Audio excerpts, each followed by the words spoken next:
Hello everyone. I'm back. Isang mainit na umaga po, Diyos ko.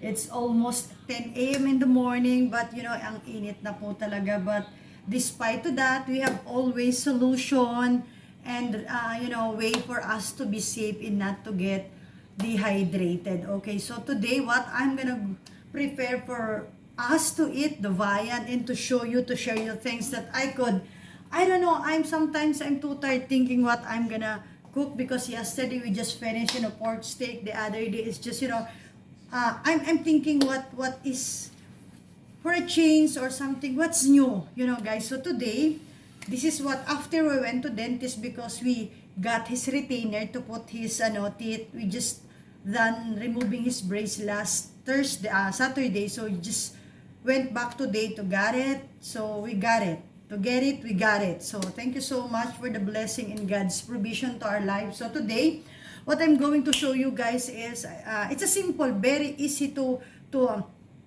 cook. Actually, I'm not gonna spend a lot of time to cook this, but this one, guys, I'm gonna show you.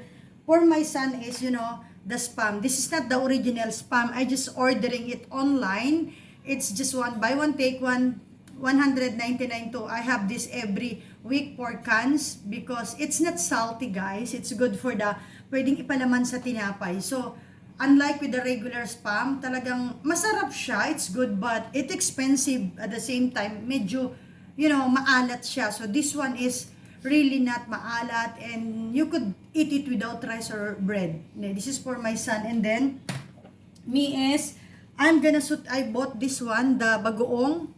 For those Filipino people know this, the bagoong na isda. So, it's boneless, guys. I'm gonna saute this later with, of course, some ingredients that I prepared. Ginger, tomato, this one, onion and garlic, of course. Additional is always has banana pepper. Then, after sauteing it, it's just by itself, no other than. So, I'm gonna cook separately. I'm gonna grill. Tada! It's eggplant, guys. So, iihaw ko po siya. I'm gonna grill it because after that, I will make it like a salad and what do you call it?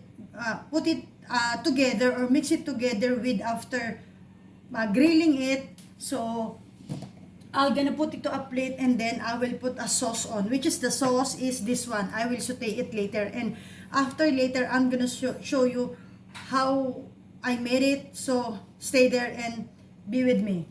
So, of course, after that vegetable, I got here, I unfrozen, guys, the hiwas.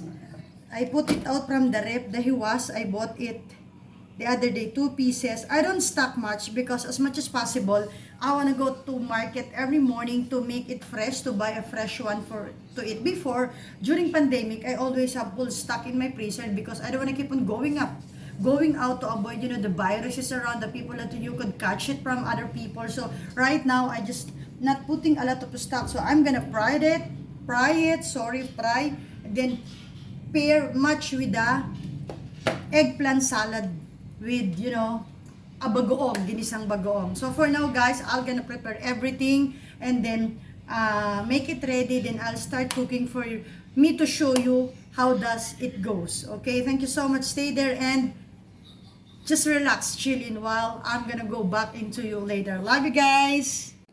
Hi guys! I'm back. Ito na po. Papakita ko na sa inyo yung aking ginawa. Actually, hindi ko na po siya pinakita sa inyo. I didn't show you how to cook, how I made it. It's so easy. That's what I've told you earlier. Ito po yung eggplant na inihaw ko lang po siya or grilled eggplant. Then, 2 pieces of fish, we call it is hiwas, and then the Spam, para po yan sa anak ko, I showed it to you already, and then the leftover pork steak last night. And of course, this is the bagoong.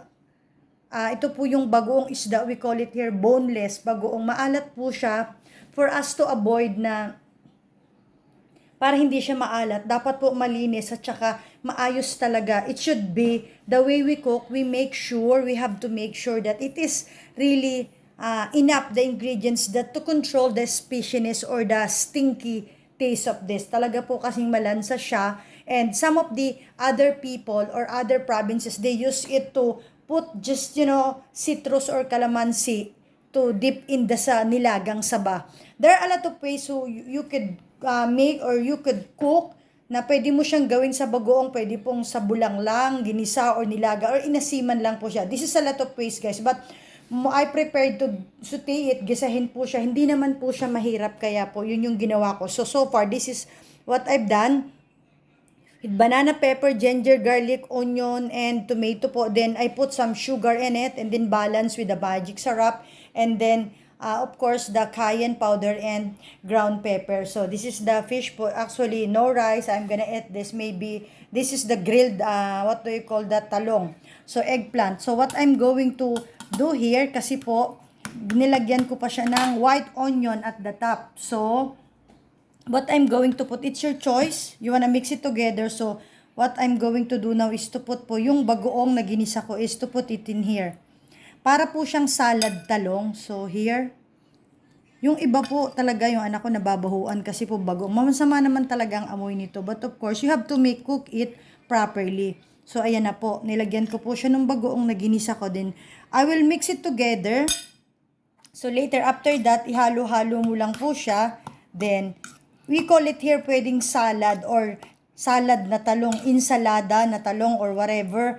Pwede po siyang another way of cooking ng talong. Pwede mo po siyang iprito. We could fry it guys or grilled it. Me, I'm just, lessen most of the oil. That's why this is another way of I can cook the eggplant po. So, this is our bayan. It's, after you mix it together, okay na po siya. Then, you could eat it. You could eat without rice. It's up to you guys. Then, of course, this one, the fish, and this the bayan. Again, those are the food I prepared for our food today. Maybe it will last until the evening po. So, thank you. I prayed.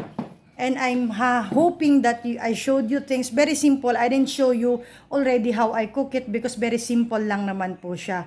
So, ayan. Thank you so much guys. Dahil alam ko pong lagi nyo akong sinasamahan, sa aking paggagawa ng videos. So, ang init po talaga. Very hot. Look at me.